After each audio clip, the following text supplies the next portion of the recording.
Aleluia. Glória a Deus. Aleluia. Paz do Senhor, irmãos. Amém. Glória a Deus.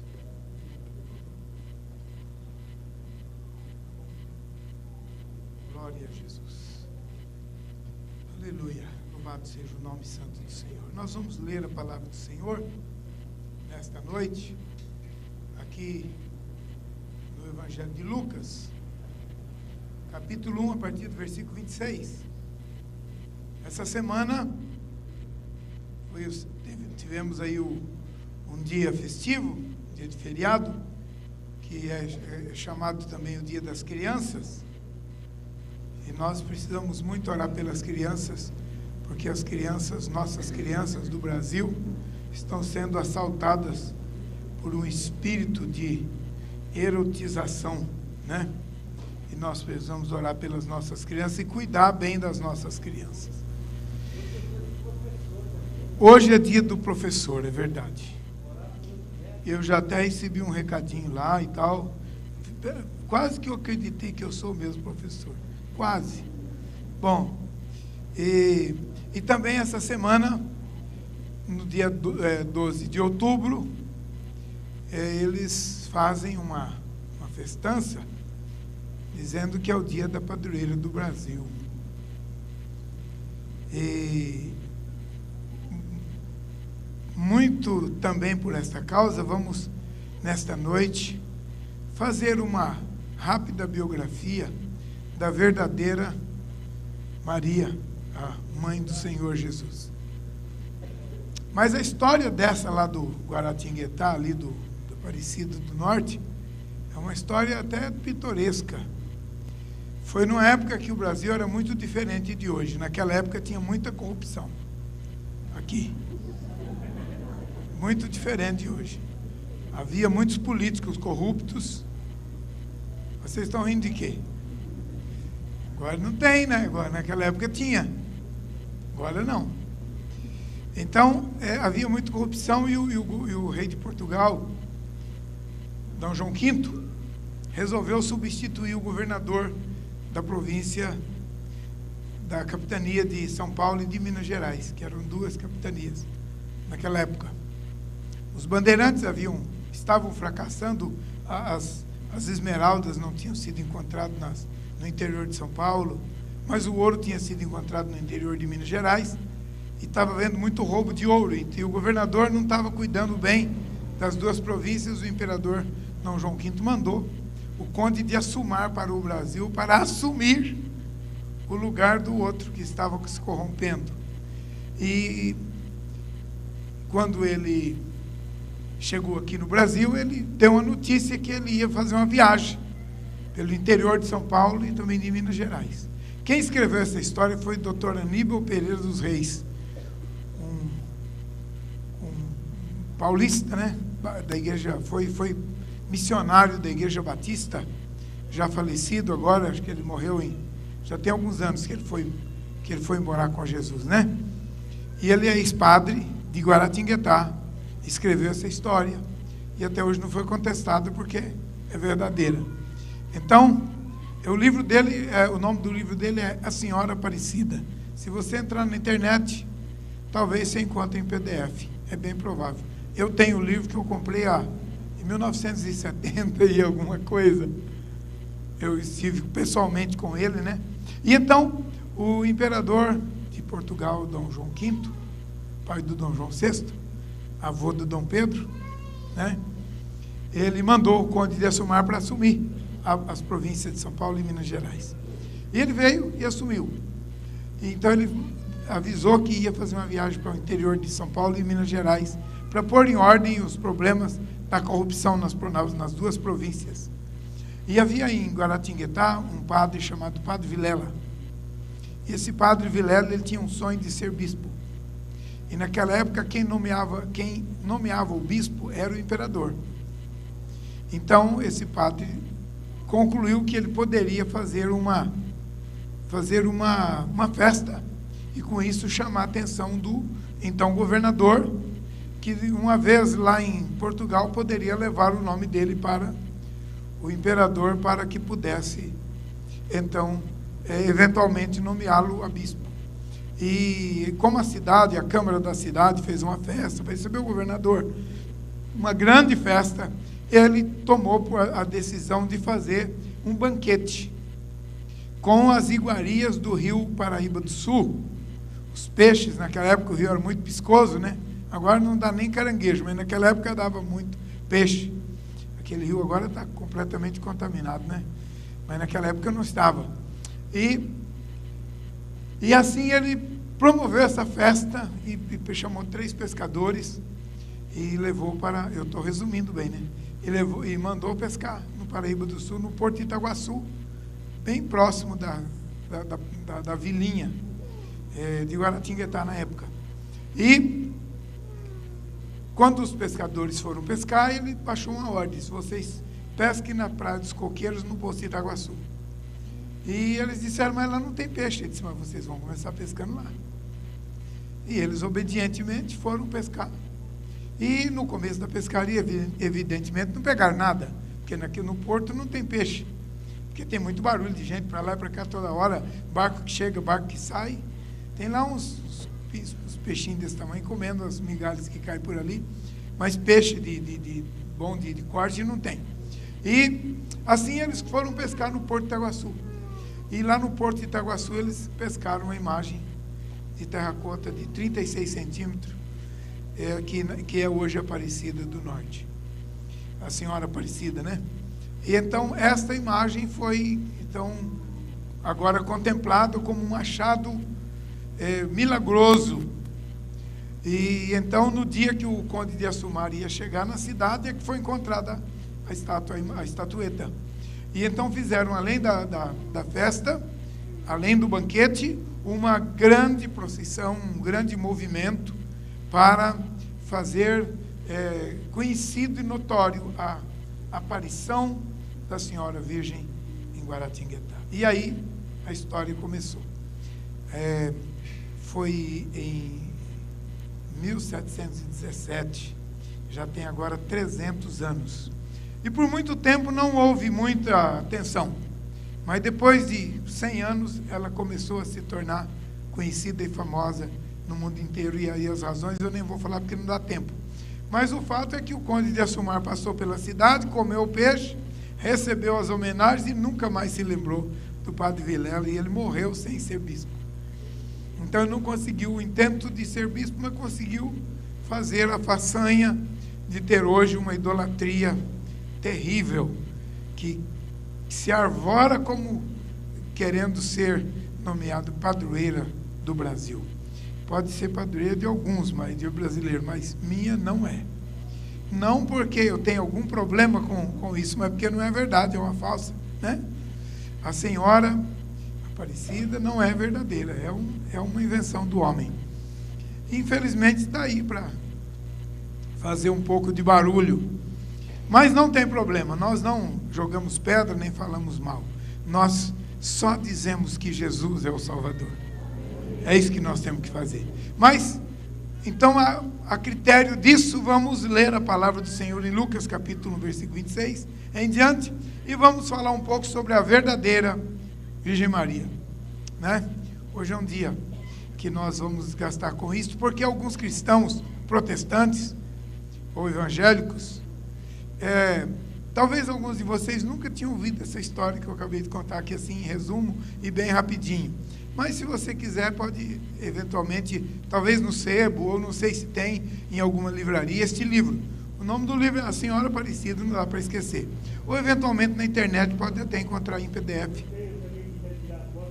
Opa, aí, tá vendo? Então, se eu estivesse falando bobagem aqui, já tinha uma testemunha ali para dizer: opa, está falando besteira, não é? Pois bem, tem todos os livros, ele tem muitos livros escritos. Ele escrevia muito bem. Eu conheci pessoalmente uma pessoa muito simpática. Ele era, agora, quando eu conheci, ele era pastor missionário da Igreja Batista. E a história da conversão dele é muito linda. Um dia eu conto para vocês, se tiver oportunidade. Bom, como eu sou professor de história, para mim é mole essas coisas, né? Bem fácil. Mas vamos para a palavra de Deus. Aleluia. Lucas, capítulo 1, versículo 26. No 6º mês, foi o anjo Gabriel enviado da parte de Deus para uma cidade da Galileia chamada Nazaré. A uma virgem desposada com um certo homem da casa de Davi, cujo nome era José. A virgem chamava-se Maria. E entrando o anjo onde ela estava, disse: alegra-te muito, favorecida, o Senhor é contigo. Ela, porém, ao ouvir esta palavra, perturbou-se muito e pôs-se a pensar no que significaria aquela saudação. Mas o anjo lhe disse: Maria, não temas, porque achastes graça diante de Deus. Aleluia. Eis que conceberás e darás à luz um filho, a quem chamarás pelo nome de Jesus. Este será grande e será chamado Filho do Altíssimo. Deus, o Senhor, lhe dará o trono de Davi, seu pai.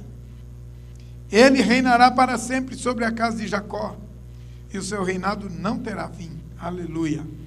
Então disse Maria ao anjo: como será isso? Pois eu não tenho relação com homem algum.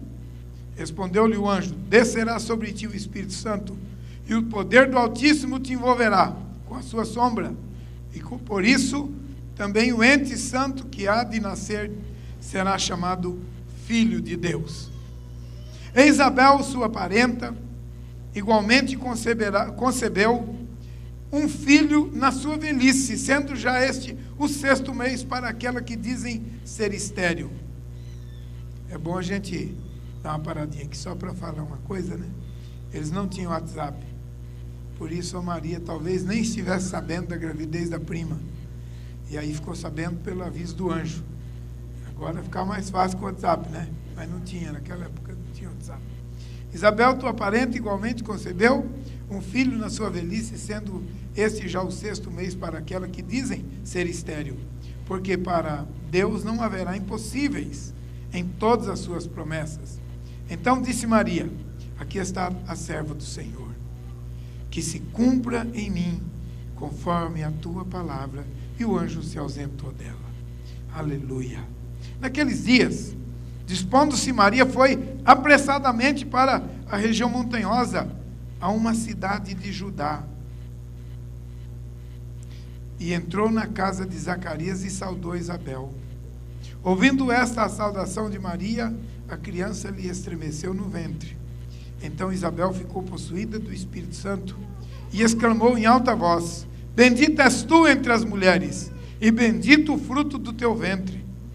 E de onde me provém que me venha visitar a mãe do meu Senhor? Pois logo que me chegou aos ouvidos a voz da tua saudação, a criança estremeceu de alegria dentro de mim. Bem-aventurada a que creu, porque serão cumpridas as palavras que lhe foram ditas da parte do Senhor. Então disse Maria: a minha alma engrandece ao Senhor, e o meu espírito se alegrou em Deus, o meu Salvador, porque contemplou a humildade da sua serva. Pois desde agora todas as gerações me considerarão bem-aventurada, porque o poderoso me fez grandes coisas, santo é o seu nome, e a sua misericórdia vai de geração em geração sobre os que o temem. Agiu com seu braço valorosamente e dispersou os que no coração alimentavam pensamentos soberbos. Derribou do seu trono os poderosos e exaltou os humildes. Aleluia. Encheu de bens os famintos e despediu vazios os ricos. Amparou a Israel, o seu servo, a fim de lembrar-se da sua misericórdia a favor de Abraão e a sua descendência para sempre, como prometera aos nossos pais. E Maria permaneceu cerca de 3 meses com a Isabel. Amém. Glória a Deus. Querido Deus, nosso Pai, no nome de Jesus, eu quero te agradecer pela ocasião que o Senhor me dá de falar sobre esta pessoa tão especial que foi Maria, mãe de Jesus. Senhor, recebe o nosso louvor, recebe nossa gratidão, recebe nossa adoração. Aleluia, aleluia. E abençoa, Senhor, o teu povo que vai ouvir a tua palavra aqui hoje e amanhã e sempre que entrar na internet. Põe a tua mão de poder sobre a vida de cada um e abençoa em nome de Jesus. Amém, Senhor. Amém. Glória a Deus. Quando eu leio a oração, essa adoração de Maria, que ela elevou aos céus, eu posso ver uma figura muito, muito real de uma pessoa, porque, irmãos, quanto mais a gente estuda, quanto mais a gente conhece a palavra de Deus, mais a gente tem certeza que a palavra de Deus é a verdade. Quando ela diz assim, a minha alma engrandece ao Senhor, meu Deus, o meu Salvador, porque exaltou os humildes e despediu vazio os ricos. A gente olhando assim, parece que é só uma linguagem metafórica ou poética, mas não é. Maria morava em Nazaré, nos pés de uma das montanhas da Galileia. E diga-se de passagem, da casa dela, na casa da Isabel, não era pertinho não, daria uns 80 quilômetros.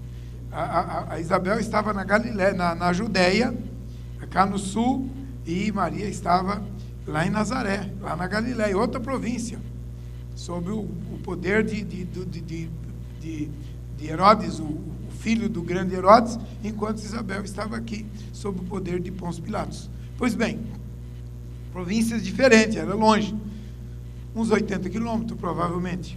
E quando ela diz assim, o Senhor exaltou os pobres, os humildes, e despediu vazio os ricos, sabe o que ela está dizendo com isso? Ela morava em Nazaré, uma aldeiazinha humilde, pobre, de 500, 600 pessoas, bem do lado da cidade dela, a 7 quilômetros, havia uma cidade poderosíssima, chamada Séforis, que era uma cidade romana, onde havia muitos ricos e poderosos, e o Senhor não visitou Séforis, muito menos Tiberíades, que era uma cidade que agora estava sendo a estrela do Oriente, porque o Herodes Agripa, o filho, estava construindo Tiberíades, em homenagem ao Tibério, o imperador romano, na beira do mar da Galileia, um lugar privilegiado, bonito e maravilhoso, que o Crucito já conhece, né, Tiberíades, o Mártir Cito também já conhece, nós dormimos lá, né, e alguns irmãos aqui, o Sabino já sabe até o nome das ruas lá, que já foi um monte de vezes, né?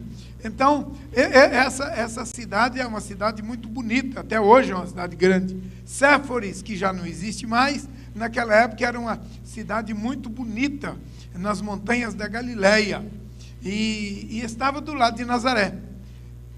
Curiosamente, Séforis só tem ruínas, e Nazaré é uma bela cidade hoje, né?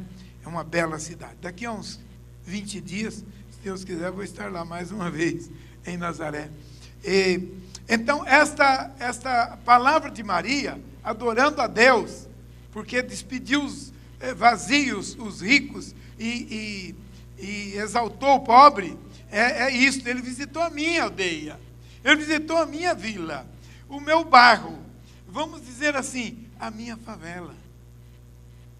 Visitou o meu lugar, em detrimento de Séforis, um lugar badalado e poderoso. Então, toda esta oração de Maria tem um sentido. Todos os textos da Bíblia não são apenas retórica, a linguagem retórica não. Tem uma geografia, uma história por trás. Quanto mais eu leio a palavra de Deus, mais convencido eu estou, Hudson, da veracidade da Escritura. Porque ela se prova e se comprova por si mesma, porque até as pedras que a Bíblia fala que estão lá, lá estão. Você pode encontrá-las. Tudo o que a Bíblia fala, você pode encontrar bem, ou na história, ou na arqueologia, ou ainda no local, hoje. Então a palavra de Deus, ela tem um testemunho de si mesma. Ela dá um testemunho de si mesma e prova por si só o testemunho que dá. Então isso é muito importante. Pois bem, nas montanhas da Galileia, então morava essa jovenzinha, talvez de uns 17 anos, nessa idade mais ou menos, eventualmente. E, de repente, um dia ela teve uma surpresa, esta visita inaudita, tão especial. E aquele anjo, então, ministrou para ela que o Salvador ia chegar. Foi surpresa e foi novidade para ela. Por quê? Porque ela era uma moça. Se ela fosse um menino, ela teria feito o bar mitzvah. Aos 13 anos de idade, ela saberia muito mais sobre o Messias do que sendo uma menina, moça de 17, 18 anos.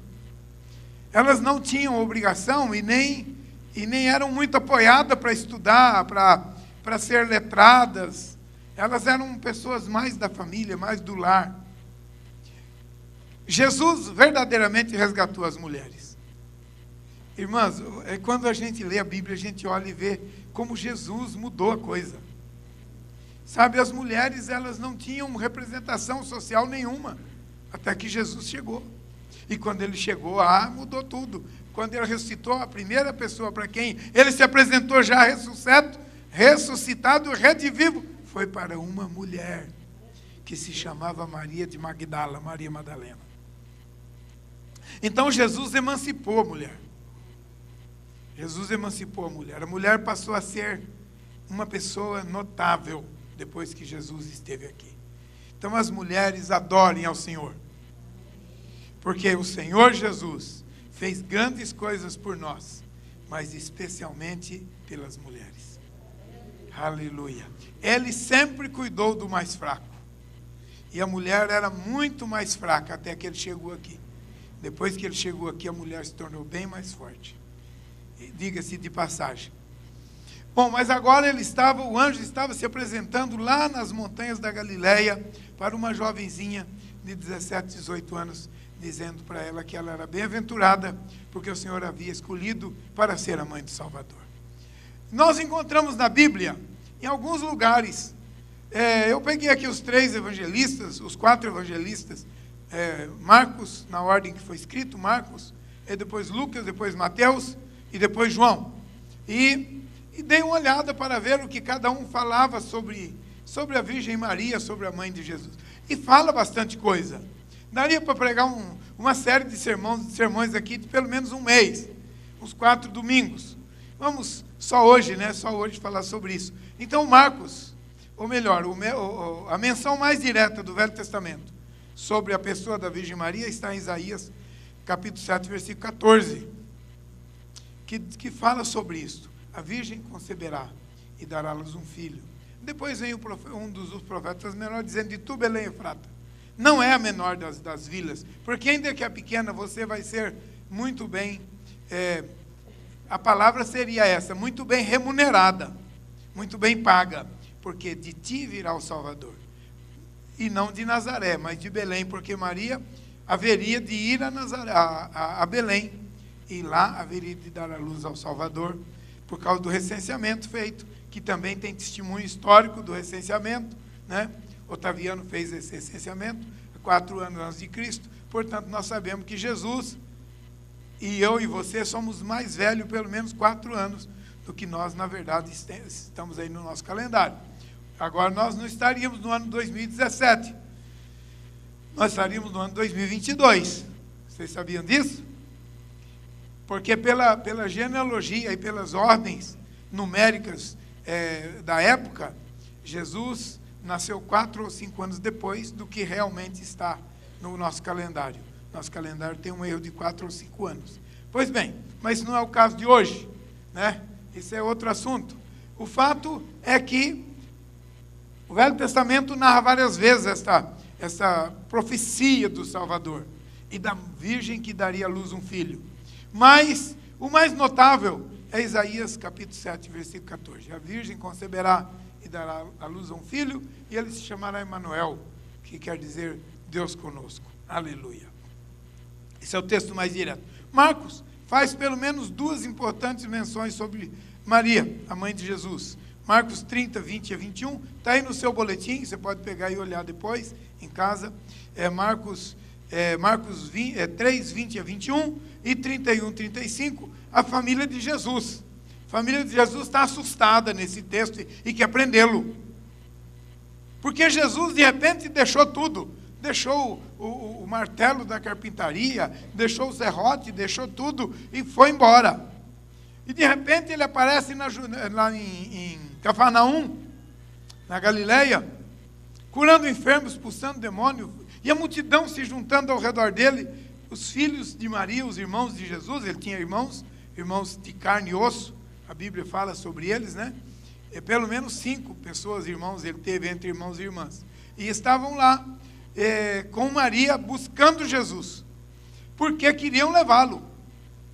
Queriam levá-lo. O texto até diz que eles vieram para prendê-lo. Está escrito aqui no Evangelho de Marcos, né? O Evangelho de Marcos, capítulo 6, versículos 1 a 6. Depois você pode olhar em casa. Pensa comigo. O teu filho, de repente, está tudo bem. Ele já está com 30 anos de idade. Ele já não é mais um garoto, já não é mais uma criança.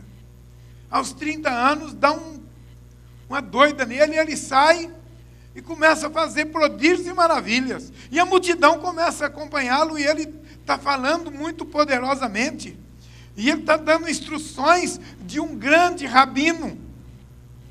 Esse camarada, o que está acontecendo com ele, afinal de contas?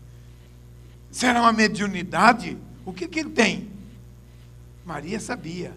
Mas, irmãos, nós somos humanos. Quando a coisa acontece, a gente assusta. Maria se assustou com aquilo e foi atrás dele. E chegando lá, onde ele estava, a mãe e os irmãos mandaram um recado, ninguém conseguia entrar, a multidão cercava a casa inteira, eles ficaram lá de fora, porque não dava para entrar. Lembra que um dia, para trazer um paralítico, tiveram que trazer pelo telhado? Maria não conseguia entrar com os próprios filhos. Então mandou um recado, diga lá para ele que nós viemos buscá-lo. A mãe e os irmãos estão aqui, vão levá-lo. E Jesus calmamente disse, minha mãe e meus irmãos são esses que fazem a vontade do meu Pai. Né? Aliás, ele já tinha dito para ela isso aos 12 anos, quando ele estava em Jerusalém, entre os doutores, depois do bar mitzvah dele. Ele estava em Jerusalém, entre os doutores. Maria e José foram embora de Jerusalém para Nazaré, mais de 100 quilômetros.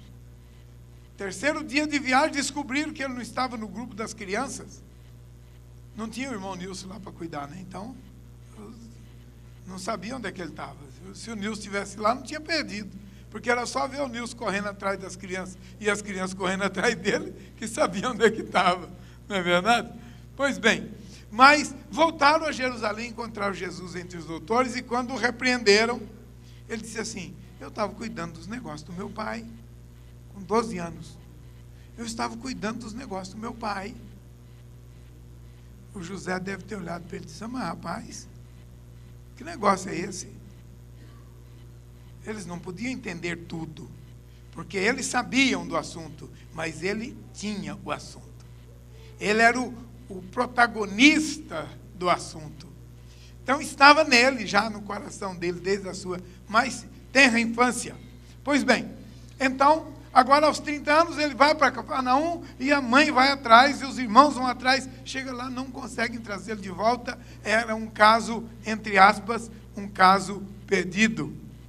O filho realmente pegou um caminho completamente novo, completamente diferente. Então, esse é o texto de Marcos, capítulo 3, versículo 20 e 21, e 31 a 35. Ok, depois tem Marcos 6, 1 a 6, Jesus de Nazaré, o filho de Maria. Aí eles estão dizendo, olha, não é esse Jesus de Nazaré, o filho de Maria? Não está entre nós a sua mãe e os seus irmãos? Nós não conhecemos a todos? É esse o texto. Então, como pode ser ele alguém que está falando com tanto poder, com tanta veemência, com tanta autoridade? Não é ele o filho de Maria?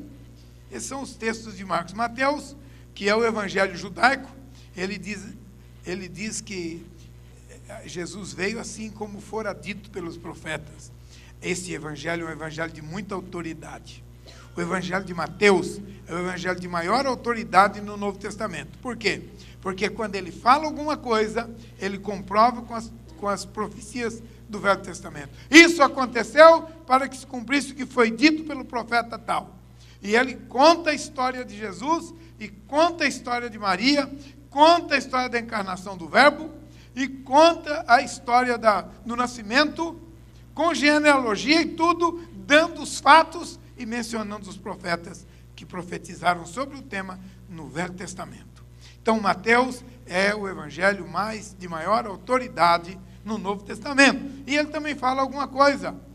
Ele fala que o que aconteceu foi para que se cumprisse o que foi dito pelo profeta Isaías, e cita exatamente Isaías 7, 14, a virgem conceberá e dará à luz um filho, para que se cumprisse o que foi dito também na cidade de Belém, pelo profeta Miqueias. Miqueias capítulo 5, versículo 2. Né? O Mateus fala dessas duas vezes, pelo menos, sobre o nascimento de Jesus, dizendo que havia profecias do Velho Testamento que estabeleceu isso. Então, o fato de Maria ter dado à luz a Jesus como uma virgem, tudo isto é provado pela Escritura, pelo Velho Testamento, e nós podemos olhar os textos, encontrar os lugares e ver que a historicidade é verdadeira.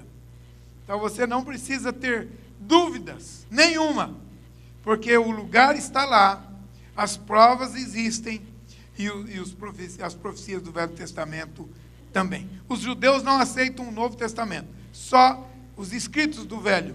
Todavia, o Novo Testamento está permeado de provas concretas que o Novo Testamento cumpre as profecias do Velho. Um sem o outro perde completamente sentido.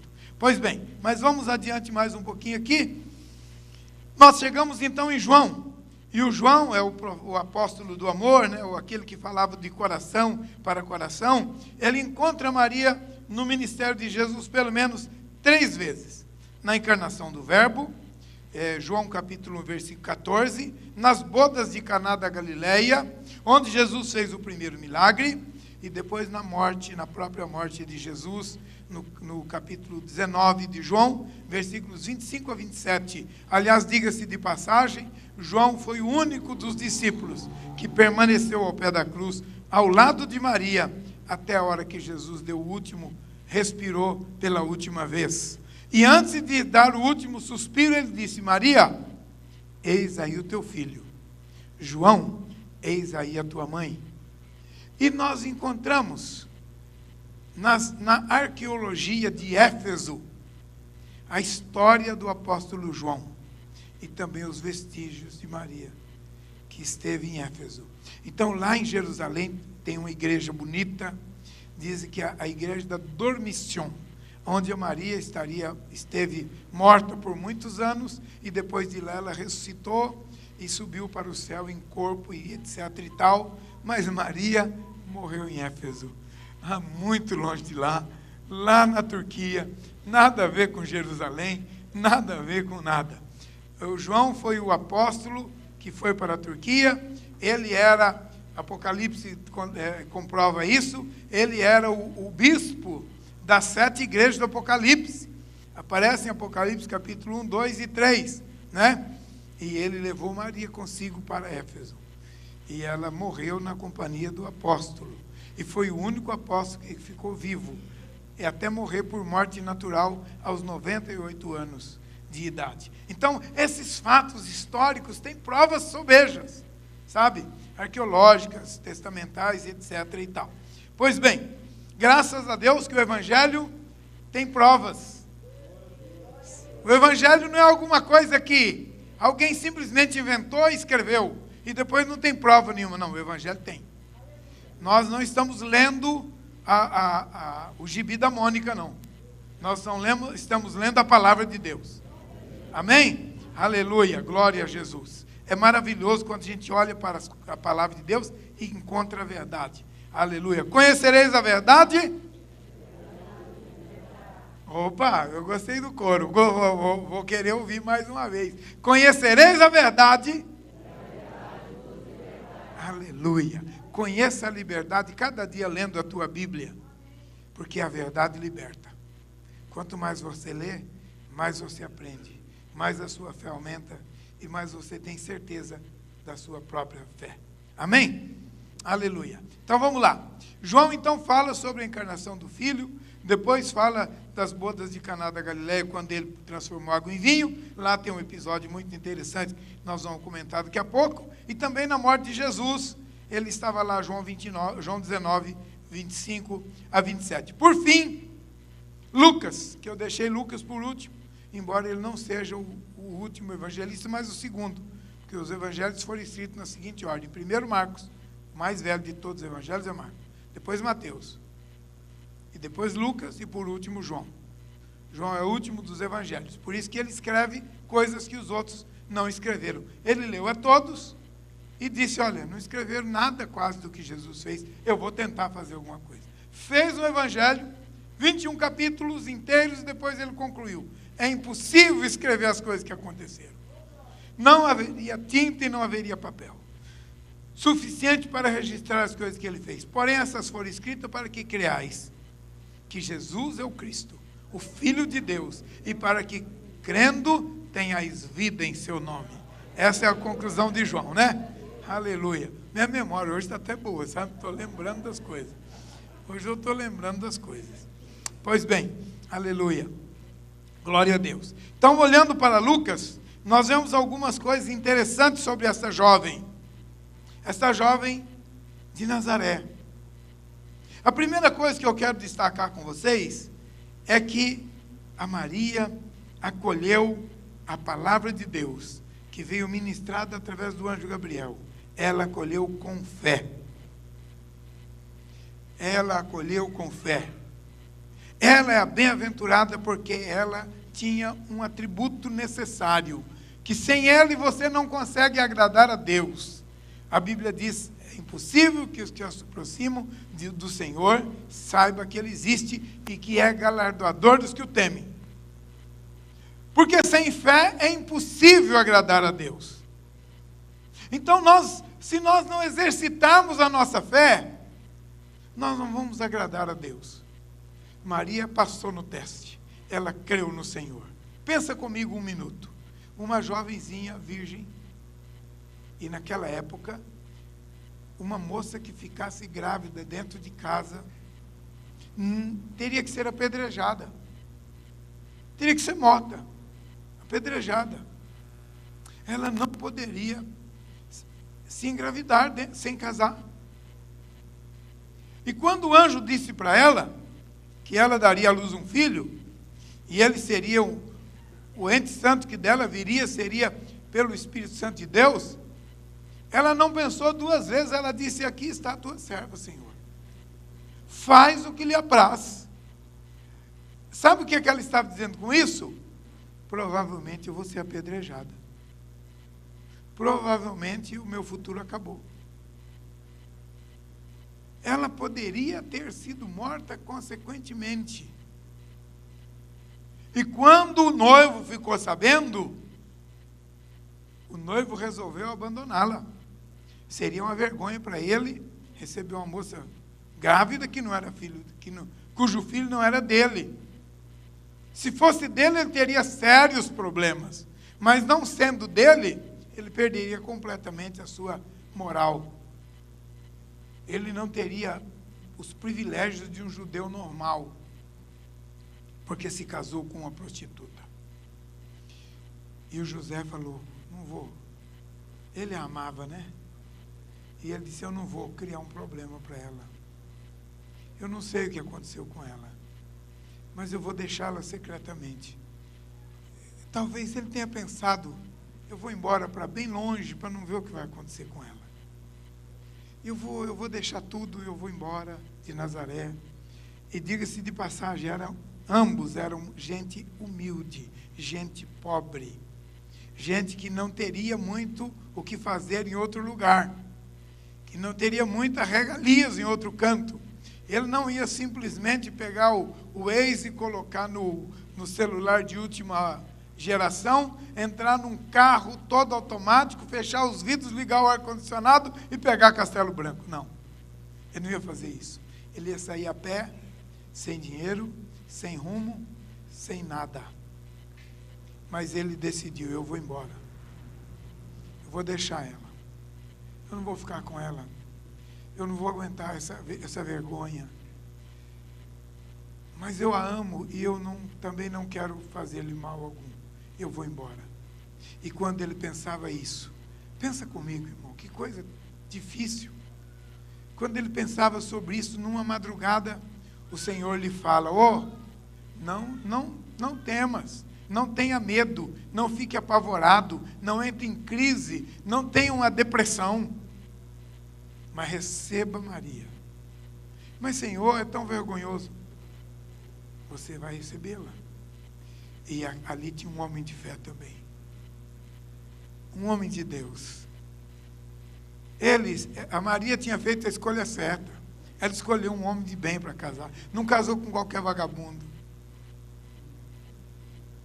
Tanto um quanto o outro haviam feito uma escolha entre gente humildes, mas gente de vergonha na cara, gente de caráter. E o Senhor falou com José: você vai recebê-la. E ele disse: tá bom, Senhor, vou pagar o preço. Todo mundo ia passar e dizer: ei, o galho está pesado? Ia ser mais ou menos por aí. E quem sabe ele tenha ouvido isso algumas vezes. Não sabemos, mas é bem provável. O fato é que ele assumiu e se casou com ela.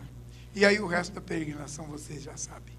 Quando ela estava pesada, nos dias de ganhar o bebê, Otávio faz o censo, e eles têm que ir de Nazaré para Belém. 10 quilômetros de Jerusalém, mais de 100 quilômetros de Nazaré. E lá em Belém Jesus nasceu. A gente vê esses presépios de Natal, acha tudo tão bonitinho, né? Tem uns cabritinhos lá, umas vaquinhas, umas ovelhinhas. Irmãos, o negócio foi penoso. Pensa comigo aí, 2 pobres, humildes, com pouco recurso. Na hora de ganhar o bebê, não tem nem aonde tomar um banho. Água quente? Banho? Cobertor? Não tem nada disso. E era inverno. E no inverno em Jerusalém, chega a 0 grau. Não sei como estava aquela madrugada, mas estava muito frio. Então o nascimento de Jesus foi numa humildade, numa simplicidade assustadora. Eu não vou gastar muito tempo aqui, porque senão eu tinha que pregar umas 4, 5 vezes aqui sobre isso. Mas o fato é que nós temos aqui uma extraordinária pessoa. Uma extraordinária mulher. Eu não vejo nenhum problema em que ela seja tão lembrada. Ela tem esse direito e ela merece esse direito. O grande problema é que a adoram como co-salvadora. E ela disse: a minha alma se alegra em Deus, o meu Salvador. Ela mesma dá o testemunho de que o próprio Filho seria o seu Salvador. Então, quando nós deixamos de apenas honrar esta pessoa digna, olhar para ela como um modelo, e passamos a adorá-la, aí nós estamos cometendo sacrilégio. Aí nós estamos cometendo o pecado da idolatria. E é este o nosso grande problema. Valorizar esta pessoa, irmãos, é muito pouco. Ela merece muito mais do que isso. A dignidade dela está acima de qualquer avaliação. Por causa do que eu já disse e por causa do que eu não disse, porque eu não tive tempo. Falar de Maria gasta tempo. Tem muito o que falar. Porque a dignidade dela é superior mesmo. Mas o fato de reconhecer isto e de se prostrar e adorá-la está muito longe um do outro. É muito diferente. Ela adora o Senhor e nós também. A nossa irmã em Cristo que nós vamos encontrar na glória. A nossa irmã em Cristo que nós vamos encontrar na glória. Cheio de honra e do valor que teve, deu a sua própria vida. Estava disposta a morrer para fazer cumprir em si mesma, no seu próprio organismo, a vontade do seu Criador. Nós, quando dá uma chuva, caem umas pedrinhas de granizo ou um vento frio, não saímos com as nossas crianças para ir à igreja. A Maria estava disposta a carregar uma gravidez, ainda que isso lhe custasse a morte. Ainda que isso lhe custasse a vida. Que isso lhe desse a própria morte. Então a dignidade dela é muito superior. Mas adorá-la é menos do que a Bíblia permite. e mais do que a Bíblia autoriza. Então nós temos que honrá-la e respeitá-la, mas nunca adorá-la, porque a adoração só ao Senhor. Adorarás ao Senhor teu Deus, e só a Ele darás culto. Aleluia. Então, tudo bem, então vamos seguindo aqui mais um pouquinho. O peso desta palavra que ela disse: aqui está a serva do Senhor, aqui está a serva do Senhor, que se cumpra em mim a tua vontade. Aleluia. Quando ela disse isto, ela estava colocando o seu pescoço na guilhotina. Lucas 1:38. Então o peso, a sua atitude de fé vale por muito mais do que nós podemos imaginar. Segunda atitude dela, que nos faz olhar para ela como alguém de grande valor. Ela guarda, medita em seu coração e põe em prática o que Deus lhe falou. Lucas 1:39 a 56. Depois você pode ler o texto. Ela recebe a palavra, guarda no seu coração e põe em prática, ainda que isso lhe pudesse custar a própria vida. E algum tempo depois, não muitos dias depois, ela sai da sua cidade, do seu vilarejo, e vai visitar Isabel lá na Judéia. Saiu da Galileia no norte, foi para a Judéia no sul, visitar Isabel. E quando ela chega na casa de Isabel, que Isabel ouve a voz de Maria chegando, a Bíblia diz que a criança, que era João Batista, que estava no ventre de Isabel, uma senhora idosa que havia se engravidado também milagrosamente, a criança estremeceu no ventre dela e Isabel ficou cheia do Espírito Santo. Olha aí, estava tudo sintonizado, tudo em sincronismo. O mesmo Deus que operou no norte, operou no sul, o mesmo Deus que agiu lá, agiu aqui, e quando a voz dela se fez ouvir, a criança estremeceu no ventre da prima, porque reconheceu a presença do Verbo que se faria carne e habitaria entre nós, que estava agora em gestação no ventre de Maria Virgem. Meus queridos, essa história é uma história muito linda. Então, ela guardou no coração, meditou, pôs no coração e pôs em prática o que ela tinha ouvido do anjo. E o derramar do Espírito veio sobre Isabel. Lucas capítulo 1, versículo 41, só com a presença da mãe do Salvador, da mãe de Jesus. A outra coisa que aconteceu também nessa atitude de pôr em prática foi o derramar do Espírito sobre a própria Maria. Capítulo 1 de Lucas, versículo 46 a 55. Quando Isabel, então, ouviu a voz de Maria, a criança estremeceu no seu ventre, e ela ficou cheia do Espírito Santo, e então se pronunciou para Maria: de onde há essa alegria que eu tenho de receber a mãe do meu Salvador? Maria também ficou cheia do Espírito Santo. Eram mulheres de Deus, a toda prova. Eram mulheres cheias do Espírito Santo, a toda prova. Aleluia. E ela também, por sua vez, ficou cheia do Espírito Santo, como diz a palavra de Deus. Aleluia. Glória a Jesus. Um prenúncio do Pentecostes. Obrigado, irmão. Um prenúncio do Pentecostes que haveria de vir logo depois. O Espírito de Deus foi derramado sobre as duas, bem antes do dia de Pentecostes. Afinal de contas, João Batista estaria ali, trazendo a mensagem do precursor do Messias. E depois, Jesus passaria pelo batismo das águas, receberia por João, através de João, receberia do céu o Espírito Santo que veio sobre ele, faria um ministério glorioso de cura, libertação e salvação, passaria em branco uma história como esta? Em hipótese nenhuma. Jesus, na verdade, mudou a história. Todo muçulmano que vai pegar um cheque para assinar, que agora se assina muito pouco cheque, mas ele vai ter que colocar. Hoje é dia 14, 15 hoje? 15 de outubro de 2017. Quando ele escreve 15 de outubro de 2017 e assina embaixo, ele está dizendo, Jesus esteve aqui há 2000 e poucos anos.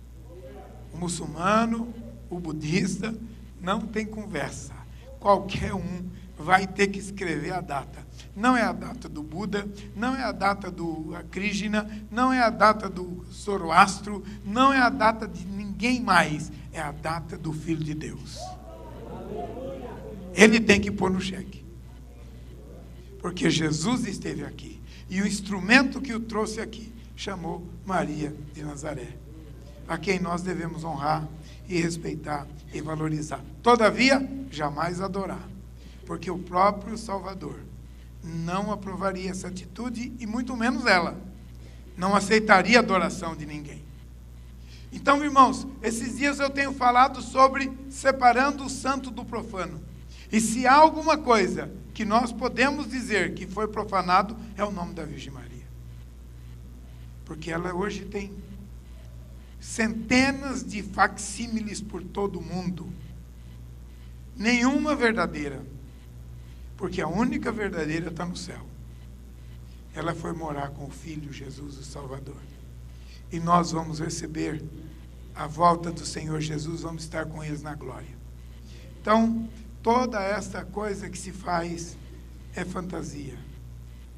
Essa idolatria é de todo antibíblica.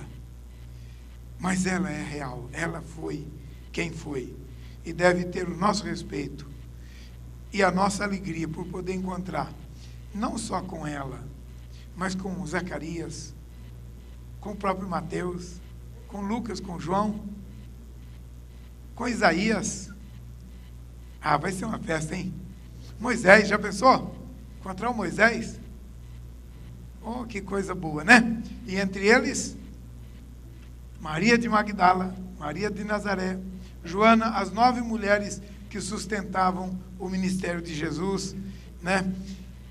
E tantas outras pessoas queridas e amadas que morreram em Cristo. Aleluia. Então, irmãos, nós devemos sim honrá-la, mas jamais adorá-la. Por último, que eu já estou terminando, eu quero falar rapidamente sobre o momento mais terrível daquela mãe. João capítulo 19, versículo 25 a 27. Esse apóstolo pôde escrever isto. Não como testemunho de que ele ouviu de alguém, porque ele estava ao pé da cruz. Ele foi o único dos discípulos de Jesus, o único dos 12 que na hora da morte de Jesus estava lá. Ele viu as lágrimas e ouviu o choro doído da mãe. E que nós estamos vendo muito hoje no Brasil, infelizmente. Você liga a televisão e as mães estão chorando os seus filhos. Qualquer dia, qualquer hora. Terrível. Você olha para a face daquela mãe na televisão e você chora junto, porque a dor dela está do lado de fora. O coração dela está sangrando do lado de fora. Pensa comigo. Jesus vilipendiado naquela cruz. E Maria olhando tudo aquilo. O coração dela estava despedaçado. Mas eu creio que, como diz a Escritura, naquele momento ainda ela guardava no coração tudo o que o Senhor lhe havia dito. E ela sabia que alguma coisa muito especial estava para acontecer. Talvez isso que acalentava-lhe o coração. Talvez isso que lhe dava um fio de esperança. E qual não foi a sua surpresa? Imagina comigo, ela saber que o filho ressuscitou, hein, irmã Maria Lapa? Já pensou? Você perdeu o filho há 3 dias de uma maneira tão terrível, e de repente você o vê vivo, lindo e maravilhoso? Será que alguém foi mais visitada pela alegria, comunhão e o derramar do Espírito Santo que a própria mãe, quando viu o filho ressuscitado? Os discípulos, a Bíblia diz que eles perderam o fôlego, eles voltaram de Emaús a 10 quilômetros de Jerusalém, num fôlego só, voltaram para contar, para gritar, ele ressuscitou. Pensa a mãe dele, como é que ficou? Haja coração. A grande alegria superou a dor e a resignação do Calvário, que foi terrível. Mas agora Jesus ressuscitou. Ele estava vivo. Aleluia. Ninguém mais tem poder sobre ele. Ele estava vivo. Jesus ressuscitou. Portanto, meus queridos irmãos, falei muito pouco sobre essa mulher tão importante da Escritura, mas gastei um tempo importante também para falar com vocês. Maria, modelo de fé para os cristãos de todos os tempos. Maria é um exemplo de submissão à vontade de Deus. Maria é um exemplo da perseverança que todo cristão deve seguir. Mas ela não é mediadora entre Deus e os homens. Ela não é co-salvadora. Ela foi remida pelo próprio Filho. Lucas capítulo 1, versículo 46 e versículo 47. Finalmente, último versículo. João 2:5. Este, para mim, é um dos versículos mais importantes sobre a Virgem Maria. Se não o mais importante. Sabe por quê? Porque aqui está o conselho de Maria. Que o meu querido Rubinho, que está ali todo... Cadê o Rubinho? Está ali todo bonito, parecendo o Michel Temer. Agora acabei com ele, né? Ele está todo bonitinho ali, internado ali, né? Vocês riram de quê? Agora eu acabei com o irmão Rubinho, né? Mas tudo bem. Ele sabe que ele vale muito. Aleluia. O meu querido irmão Rubinho disse para mim domingo passado, temos que... Eu falo que ele é evangelista, ele evangeliza todo mundo, né? Eu falo com todo mundo que tem que seguir o conselho de Maria. Então, quando ele fala sobre Jesus para um católico, ele dá esse recado. Segue o conselho de Maria, você gosta tanto dela e não obedece o que ela mandou. Ele falou isso comigo. E o que ela disse? O que está escrito aí? Quem tem a Bíblia aberta aí, fala bem alto para nós. João 2,5. Fazei tudo o que ele vos mandar. Jesus estava com Maria nas bodas de Caná da Galileia, era uma festa de casamento, faltou vinho, ela veio falar com ele e disse, olha, não é meu problema, eu não tenho nada com isso. Esse noivo aí deixou faltar, é problema dele. Mas ela ouviu o que ele disse e foi e disse para os homens que estavam aflitos, porque tinha acabado o vinho. O irmão Manuel não estava lá, então não deu as medidas. Se ele estivesse lá, ele e a irmã Ana dava a medida certinha, não faltava nada. Mas ele não estava. Faltou vinho. E Maria disse para os homens que estavam cuidando da festa, faça o que ele disser. E eles foram e ficaram prestando atenção em Jesus. E Jesus falou, traz umas talhas aqui. Trouxeram. Enche de água. Encheram. Agora experimenta. Quando experimentaram, era vinho do melhor. Fazei tudo o que ele vos disser. Esse foi o conselho de Maria. Este é o conselho de Maria para você que é católico, para você que quer honrar Maria. O conselho dela é este. Faça tudo o que ele vos disser. E sabe o que é que Jesus disse? Eis que eu estou à porta e bato. Se alguém abrir, eu entrarei, eu cearei com ele e ele comigo.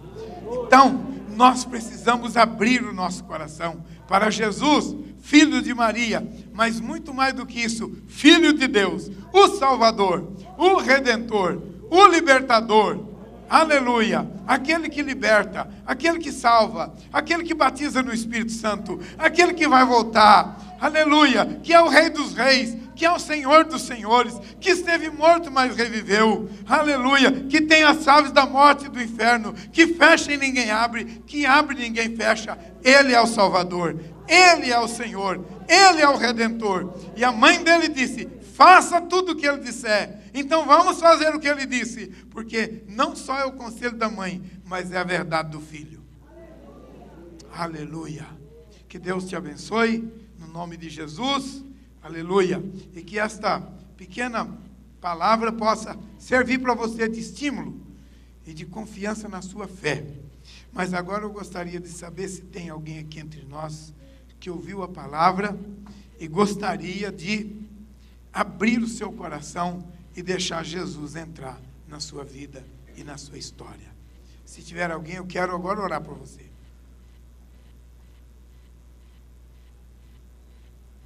Jesus disse: eu estou à porta e bato.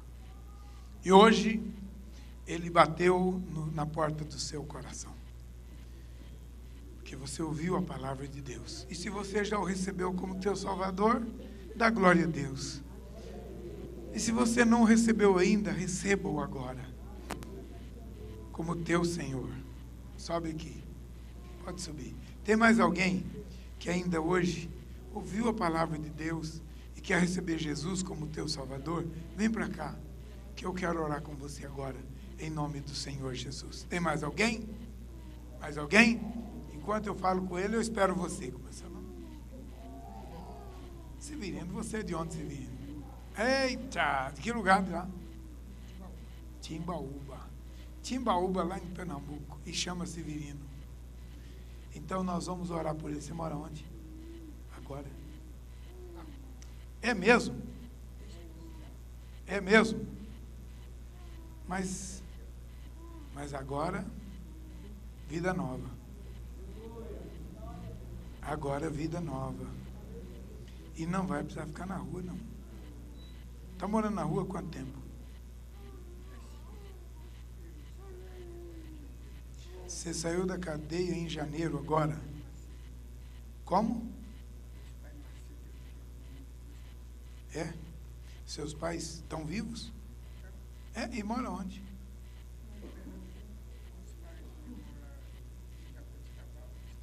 Jaboticabal.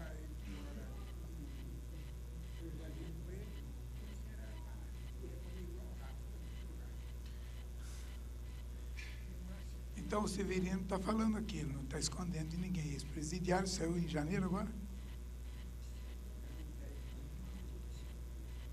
7 anos? 27 anos de cadeia? Meu Jesus, é muito tempo. Não sabia nem andar mais. Do Carandiru? Foi do Carandiru, não? Você estava lá? Então você é um sobrevivente.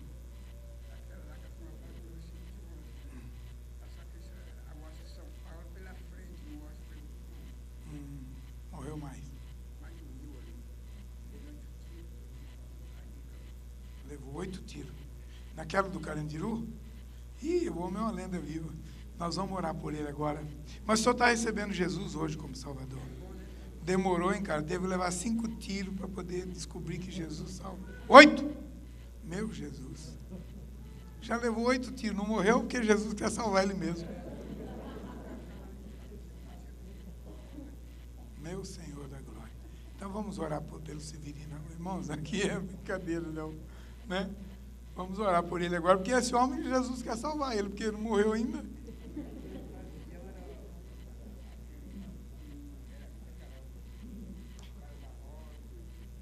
E eu perguntei para ele, onde ele mora, ele falou que, vocês viram, né? Por aí, circulando. Foi em janeiro que você saiu da cadeia. Mas o fato é, você chega aqui mais perto. O fato é esse, você agora quer receber Jesus como teu Salvador. Amém. Precisa, né? Você não faria por ninguém, nem eu. Mas ele fez. Ele fez. Ele fez por nós. E foi aqui, ó. Pior ainda. Não é? Então nós vamos orar agora. Porque agora você precisa ser uma nova pessoa. Diferente. Tá certo? Amém? Glória a Deus. Vamos ficar em pé, irmãos? Quem tem coragem de vir aqui orar por ele e falar, eu vou ficar perto desse homem? Quem tem coragem? Ele já levou 8 tiros. Você tem coragem de ficar perto dele? Opa, tem 2 corajosos aqui, cabra bom. Não pode esquecer, ele não pode desaparecer. Estava domingo de manhã. Hoje domingo. Irmãos, esse é um homem que é sobrevivente, né? Está dizendo que estava lá na Carandiru no dia daquela chacina lá. Sei. Sim.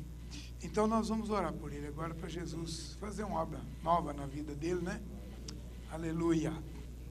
Glória a Jesus. Querido Deus, nosso Pai, em nome do Senhor Jesus, Senhor, põe a tua mão sobre a vida deste homem e liberta ele completamente, Senhor.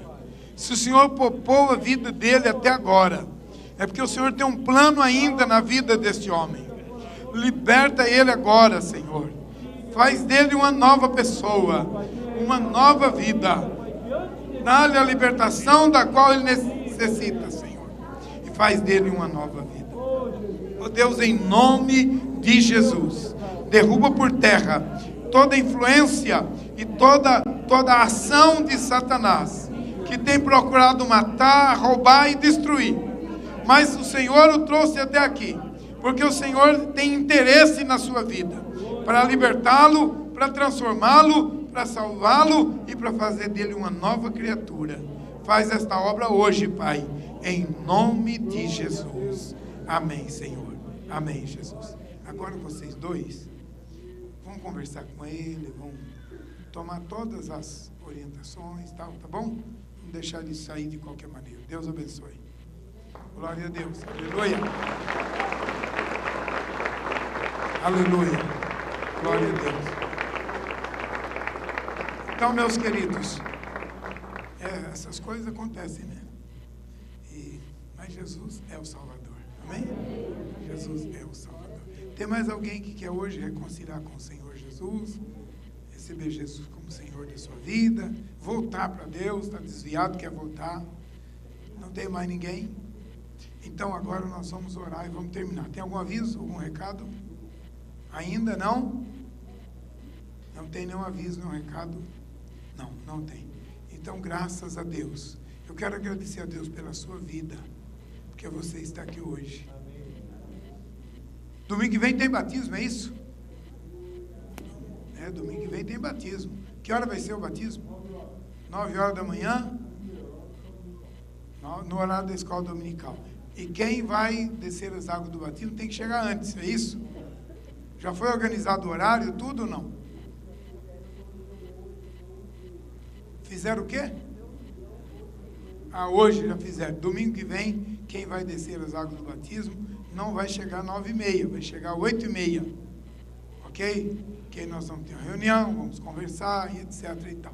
Tá bom? 8h30, você vem, você traz uma roupa seca para você vestir depois do batismo, não é? E para você não ter problema de ter que sair molhado daqui, né? E molhar o carro também. Então você venha domingo mais cedo, traz uma toalha, uma roupa seca para você trocar. Ok? Aleluia. Então vamos terminar. Levante sua mão para o céu comigo. Oh Jesus amado, Jesus querido. Obrigado, Senhor, porque a tua palavra é tão linda. A tua palavra é verdade. A tua palavra é segurança. A tua palavra é a nossa força. A tua palavra é a nossa alegria. A tua palavra nos liberta, nos transforma, nos faz sentir novas criaturas, nos faz sentir seguros. Aleluia, aleluia, porque o Senhor é o nosso pastor.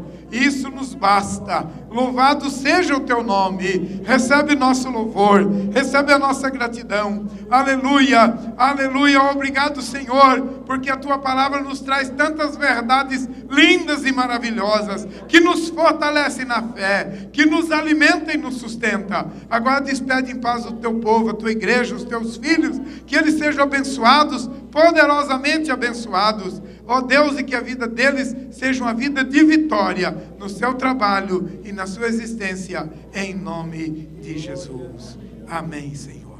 Amém. Fica em pé só mais um pouquinho. Cadê o teu marido? Saiu? Então vem cá você.